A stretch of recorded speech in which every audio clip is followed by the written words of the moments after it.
Today I want to revisit something that we've talked about before, and that's your customer mix.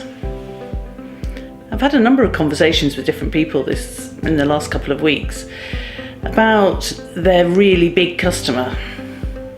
There's one who suddenly got an opportunity to supply a big supermarket, and of course it's incredibly exciting, but already, in really not very much time at all, they were beginning to have some difficulties because it was getting harder and harder to keep their other customers happy.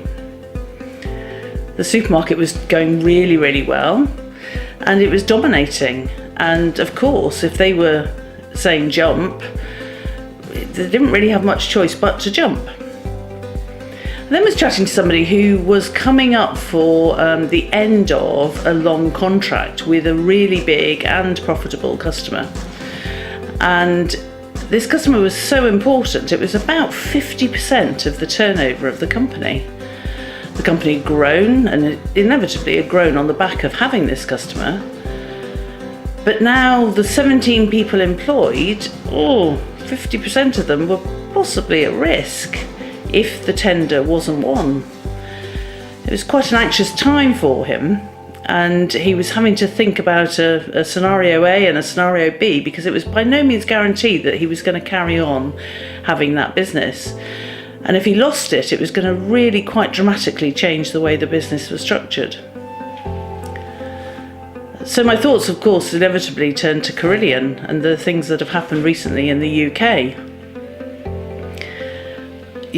There were a number of times when people were on the news and talking about, well, we were so dependent on them, they were such a big customer to us, I've had no choice but to lay everybody off immediately.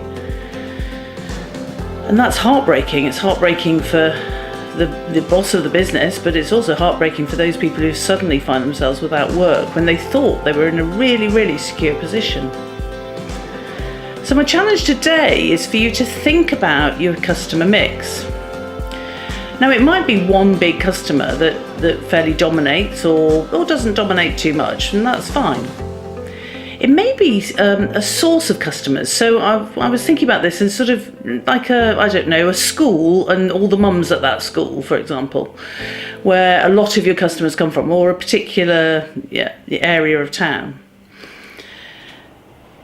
If something changes, they might all go en masse, and I'm not wanting to frighten you at all, but it's a harsh reality, and it does happen. Now, one of the ways of mitigating that is to think about the customer 2, customer 3, customer 4, some of the ones that are smaller down the line, and actually start to develop your relationship with them and see how you can make them grow. I'm not suggesting you shrink the big customer, I'm just suggesting you have somebody else that balances that out so you're not so dependent. So this week I'm saying, don't have all your eggs in one basket.